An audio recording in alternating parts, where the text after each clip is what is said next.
Hey guys, Monochrome here. Welcome back to my horribly neglected book review playlist.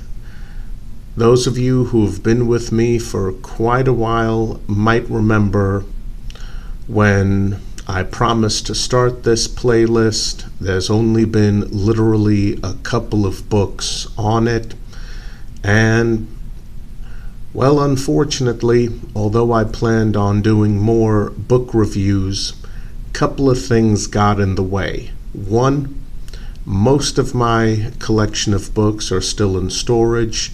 Two, COVID-19 hit, and when it did, I put a lot of things on hold and started researching quite a bit about the disease, how it works, how it spreads, how we can all protect ourselves.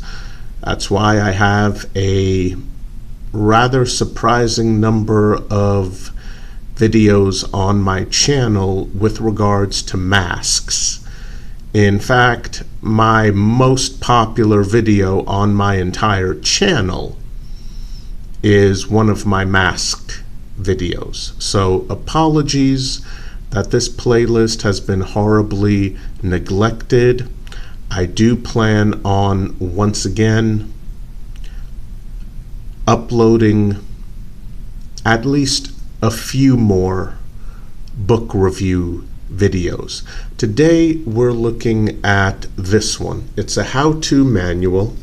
Now, despite the rather modern looking cover, this is actually a very old training manual that teaches police officers how to effectively use the Yavara stick when it comes to, at least as far as this book is concerned, use for law enforcement. Now, I was surprised when I ordered this book because I was expecting a modern-day training manual, and indeed, it looks like a modern-day training manual. The cover is a modern edition. The contents, well, let me show you. Copyright 1948. This book is written by Professor F.A. Matsuyama. Yep. As it turns out, a couple of years after World War II, it seems there was a pilot program in a couple of police agencies across America to introduce the Yavara stick, which is generally a 1-inch diameter thick stick that protrudes an inch out from both the top and the bottom of your fist when you wrap it around the stick. Now, it's more than just a stick. Modern Yavara sticks, they've ironically devolved. What you see on the front cover is rather typical. An individual holding what is basically a shaped wooden dowel and apparently plans on using that as a Yavara stick. Now, that is a modern-day Yavara stick. Here's one that's commercially made. As you can see, blunted ends made from plastic or a slightly carved, molded wooden dowel. Now, normally when it comes to self-defense tools available to civilians, I would show you guys an example that I own. I can't do that here because in my jurisdiction, Yavara sticks are actually illegal. That's right. They are illegal. And as I've mentioned, in the past, in 1948, let me show you what the Yavara stick looked like that was used for training. As you can see, it's far more sculpted, and the ends, although they're rounded, they are tapered. And also, I'm not sure if you guys can see that, but right here, that impressive groove, what you have here, here, all the way around, those are tiny metal spikes set into the plastic Yavara stick. Now, those spikes are designed to help a police officer retain his stick should a suspect try to grab it and rip it out of his hands. The spikes are there, they're not visible, they are recessed. The police officer knows that they are there, but for a suspect with no experience with one of these, he's not going to know that those spikes are there. So the police officer can use those spikes to retain the weapon. But once again, a Yavara stick, typically, whether it's a more sophisticated older version, say from 1948, or a modern day wooden dowel, and it is rather surprising how much this Japanese weapon has devolved into a much more basic one. I mean, basically, what you have is something that would be very difficult for a suspect to yank out of a police officer's hands. He just really wouldn't have the leverage or much room to grip it. A proper Yavara stick, again, 1 inch in diameter or thickness, and based on your hand size, the stick should extend only 1 inch past the top of your fist as well as the bottom of your fist, whether it's a modern day simple version or a much older complex version. Now, there's very little full pages in this book. It's very thin. It's about 58 pages long. Like I said, the cover is modern day, but the rest, nope. What you get is a very short introduction, a few pictures, and then the entire rest of the book is black and white illustrations that show how law enforcement is to use the Yavara stick. So this is a combination historical reference as well as a training manual for police officers. Now, a surprising number of the techniques can be used by civilians. Again, if you live in a jurisdiction where Yavara sticks are perfectly legal. Yes, you can go to Home Depot or your local hardware store. You can buy 1 inch diameter wooden dowels. You can cut them down to size. Unfortunately, once you do, they are technically illegal in any place that bans Yavara sticks. In fact, if you go to an online martial arts store, you can find wooden dowels being sold as Yavara sticks. And if you're buying from a reputable online martial arts store, they won't sell them to you. you'll get a message saying, sorry, it is illegal for us to ship this, or something along those lines, to your state.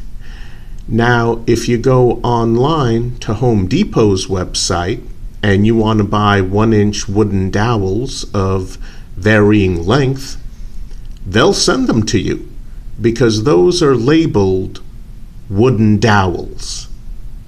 If something is labeled a Yavara stick, nope. If it's labeled a wooden dowel, sure, no problem. And unfortunately, that's a perfect illustration of some of the absolute silly laws out there regarding legitimate self-defense tools. Because a modern-day Yavara stick really is a short length of wooden dowel. You can get those at Home Depot. You can buy a 1-inch long, you can buy a 1-inch diameter mop handle, and you could cut it down to size. You could take some sandpaper, you could shape it, and you'd have a handful of Yavara sticks if you wanted to.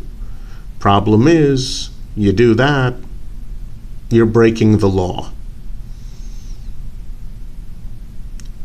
If you cut them down to size and use them just as dowels, perfectly legal. So it's a weird thing, but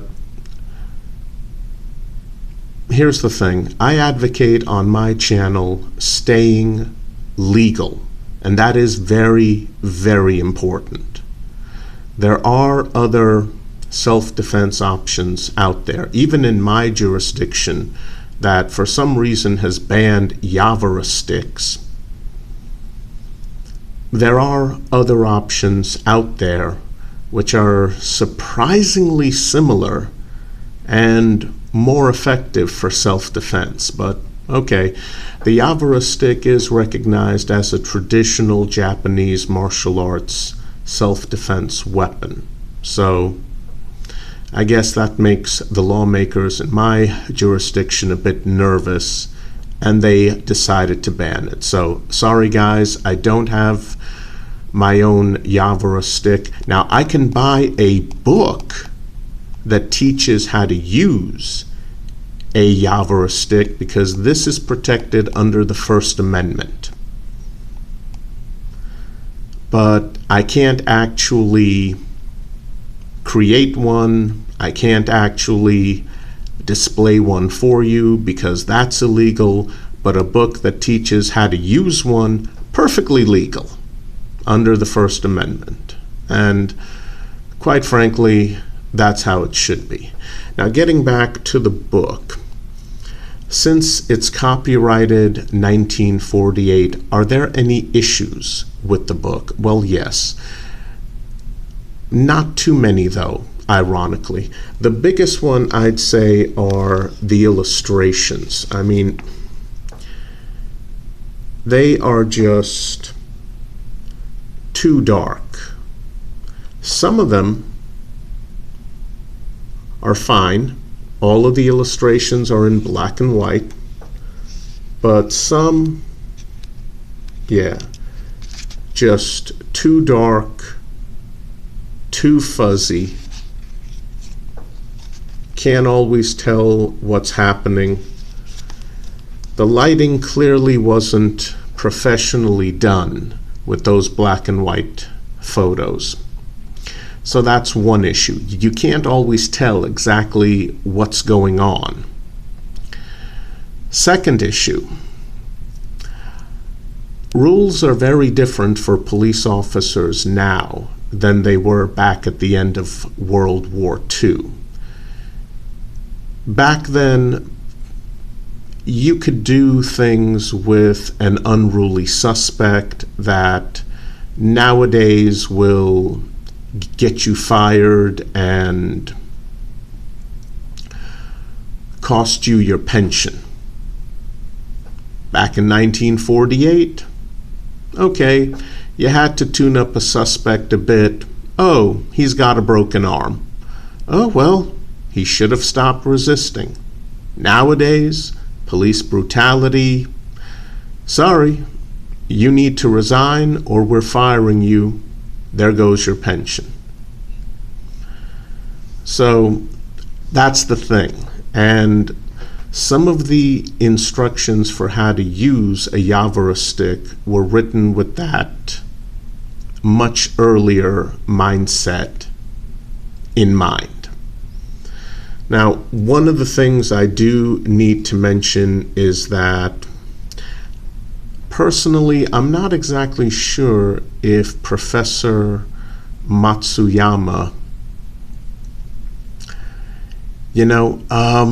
there's a couple of things that bothered me about some of the techniques in this book / training manual.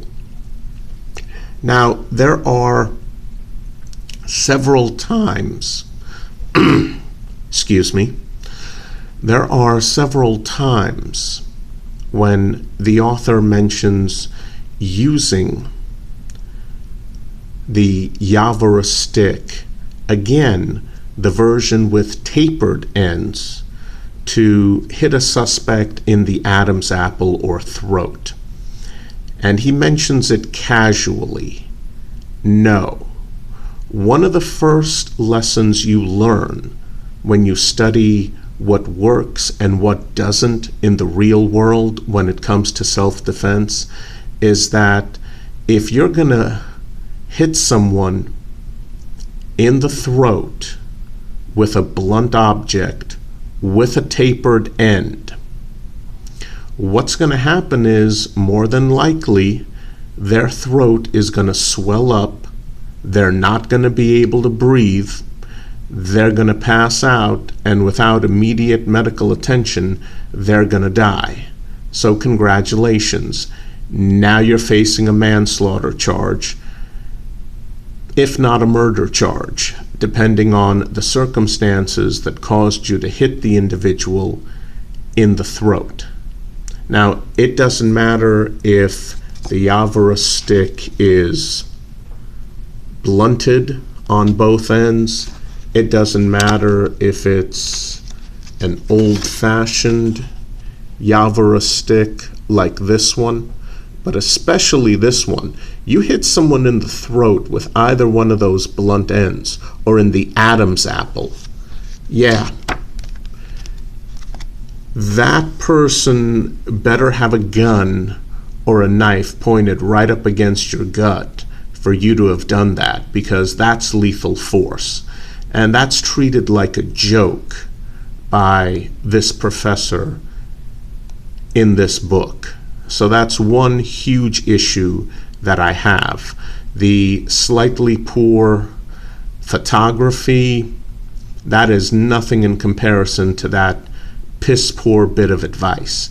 Never hit anyone in the throat unless your life is in danger or you're at risk for great bodily harm.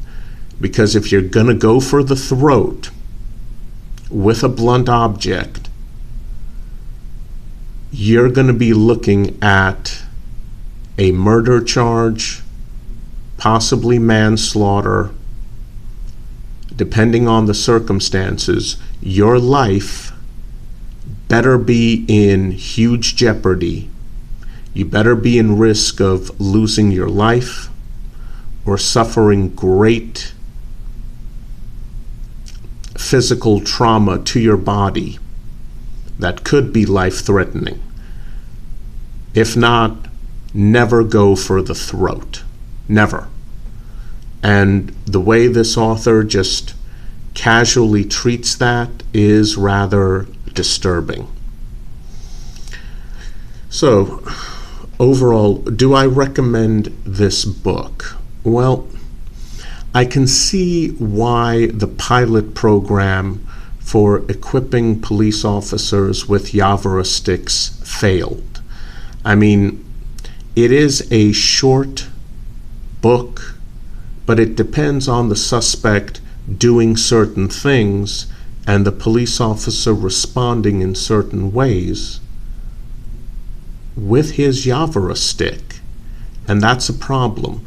You want police self-defense training to be simple, effective, and quick.